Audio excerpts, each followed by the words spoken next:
Eamon Khan here for Seconds Out with Dean Whyte. Been a while, Dean. Haven't seen you for a long time. Good to see you. How's life? Yeah, slowly we're here, man. You know what I mean? We're doing what we do, and we're trying to slowly come back out. I had a show Saturday, really good show, packed out as usual. Great fights actually. Thinking back, I had to double check my memory on it. Some good fights. We got some good young boys building, man. So pretty happy with how the show went Saturday, and now I'm just looking forward to this show Saturday night. When's your next show?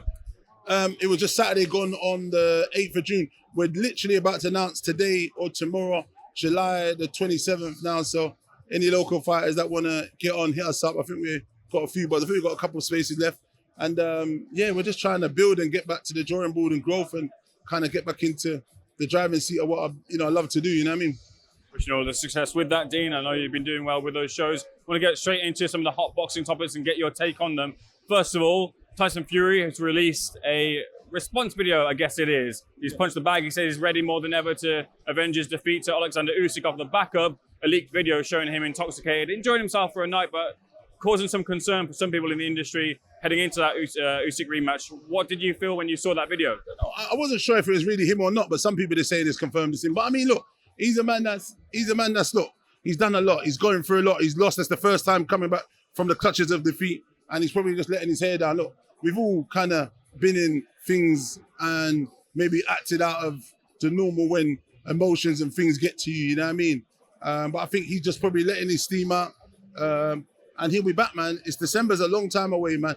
Tyson Fury's been here many times before, man. He's been, over the years, he ballooned up to like 28, 29 stone and came down to become one of the most dominant boxers in history. So I think that's nothing for me. I think he'll be fine. I think he just maybe let his hair down and he'll be back. What do you think he has to do to win the rematch? I think, to be honest, I'm not going to lie to you, I didn't have Usyk winning. I thought a draw would have been a better result. I think Tyson just needs to do what he does and stop the showboating, lock up shot. Squeezy bum time, as Alex Ferguson used to say. Lock up shot, give him nothing. And I think he needs to not box on the back foot. I think he needs to kind of be the bigger man, stronger man and try and press Usyk back. He had to work too hard in that fight on the back foot, used a lot of energy.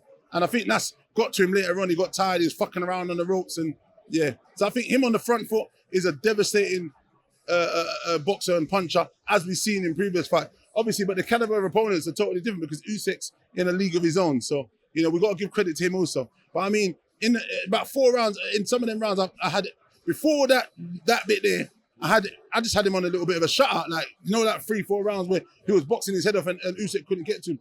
He buzzed him a few times with the uppercut, but he didn't capitalize. He didn't step on the gas. But look, it's easier said than done when you're in there. So, yeah. Lots of conversation surrounding the voices in the corner, Andy Lee, Sugar Hill, John Fury. Yeah, that was crazy. Big John, who was it? Sugar Hill and Andy Lee. Yeah, too much people talking. They need to cut that down and minimize that to just letting the coach talk because it's confusing to the fighter. Do you know what I mean?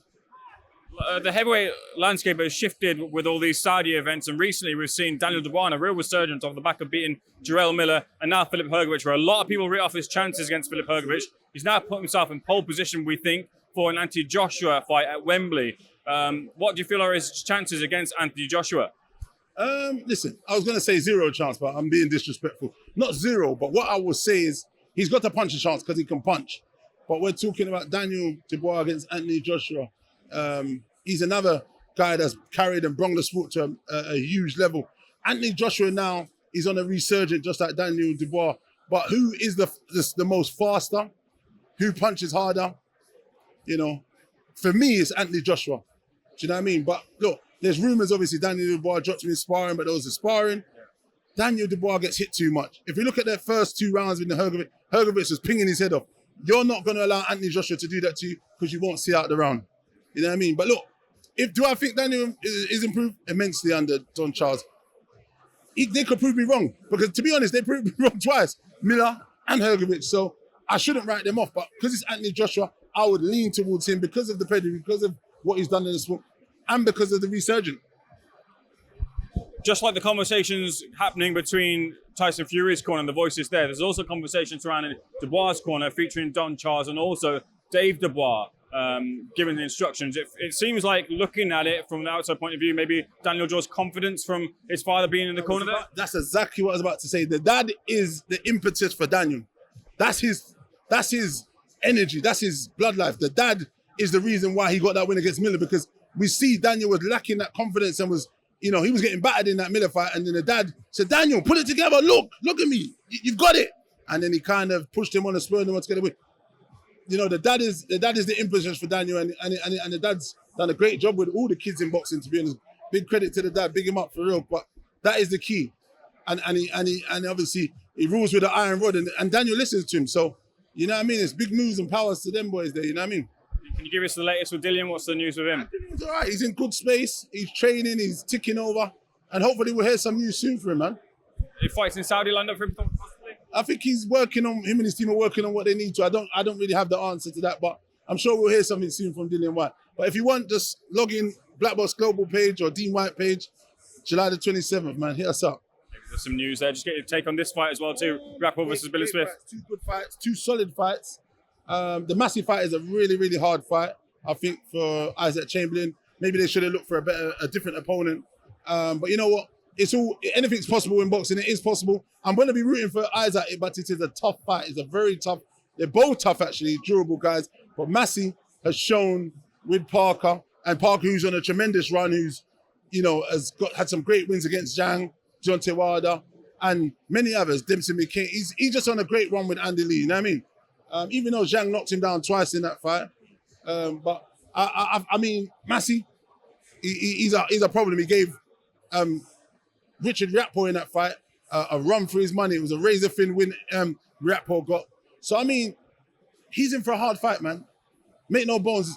But I think Isaac's always in a hard fight, to be honest. Sometimes he likes to dig deep and have to fight. So I think it's a good fight Saturday night.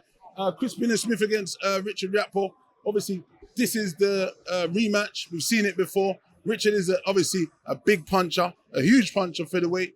And I mean, Crispin Smith is a tough motherfucker, as I always said in every interview.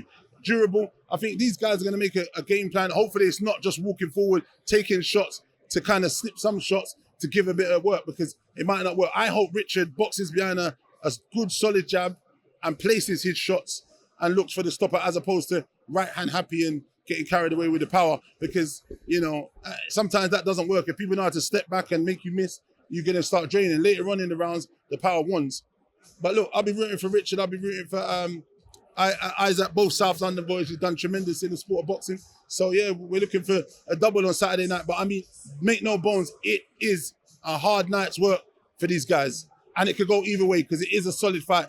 But I just hope if Chris comes forward and keeps walking and using his head as the punching block, like he did, he obviously broke a Coley's rule by coming forward. But this is a different kettle of fish. I think Richard's got more power than the Coley. So it would be a bad idea for me anyway.